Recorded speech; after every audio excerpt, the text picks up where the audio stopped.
warahmatullahi wabarakatuh. Di sini saya akan menjelaskan mengenai faktor-faktor perilakuan pada penganggaran modal. Pertama, faktor perilaku. Manajer keuangan dan akuntan manajerial yang terlibat dalam proses penganggaran, baik dalam pengembangan anggaran serta pelaporan kinerja. Manajer keuangan dan akuntan manajerial juga terlibat dalam proses penganggaran dan penganggaran proses dan anggaran modal. Karena keterlibatan ini sangat penting, di mana mereka menyadari faktor utama adalah perilaku. Kedua, definisi capital budgeting atau anggaran modal. Penganggaran modal dapat didefinisikan sebagai proses pengalokasian dana untuk proyek jangka panjang. Keputusan penganggaran modal yang dibuat harus sesuai dengan kebutuhan serta melibatkan jumlah modal yang relatif besar. Karena pada dasarnya jumlah anggaran yang terlibat cukup besar, maka akan mengakibatkan kebangkrutan serta akan merusak penganggaran modal dalam pengambilan keputusan. Masalah arus kas yang sulit atau paling tidak kegagalan untuk mengoptimalkan kinerja perusahaan. Yang ketiga, jenis-jenis dan pentingnya faktor perilakuan pada penganggaran modal. Ada beberapa, yaitu dalam pengidentifikasi proyek yang potensial, masalah prediksi yang disebabkan perilaku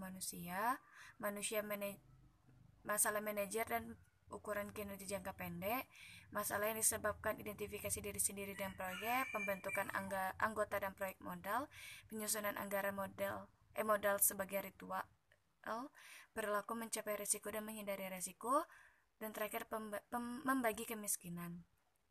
Keempat, tampilan rasio. Dalam meninjau faktor-faktor ini juga dicatat bahwa terdapat masalah-masalah yang ditimbul oleh kesulitan dalam pengidentifikasi dan memilih proyek modal dan kebutuhan akan kreativitas dan penilaian manusia.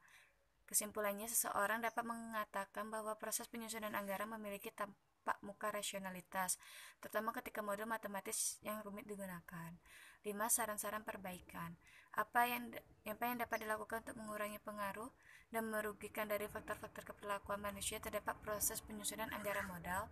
Pertama adalah penting bahwa mereka yang terlibat dalam penyusunan anggaran modal menyadari faktor-faktor keperilakuan yang melekat pada proses tersebut, di mana mungkin faktor-faktor ini sebaiknya tidak diperbolehkan untuk mengaburkan data keputusan yang relevan yang bersifat lebih rasional.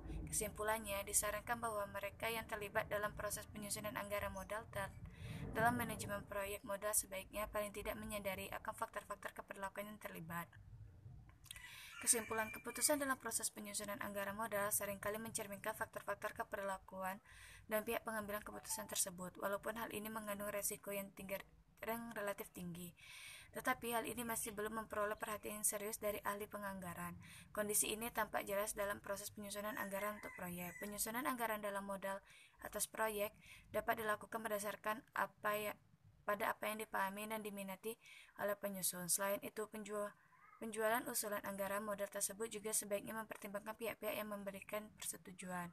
Jika kondisi yang muncul demikian ini, maka pengembalian keputusan mengenai anggaran modal secara rasional melalui pendekatan sistematis dan pendekatan ilmiah lainnya dapat dikesampingkan karena hampir tidak memiliki kontribusi. Oleh karena itu, semua faktor keperilakuan dari pihak penyusun anggaran modal beserta pihak yang menyetujui usulan anggaran tersebut perlu diidentifikasi sedini mungkin sebelum anggaran tersebut diimplementasikan. Terima kasih.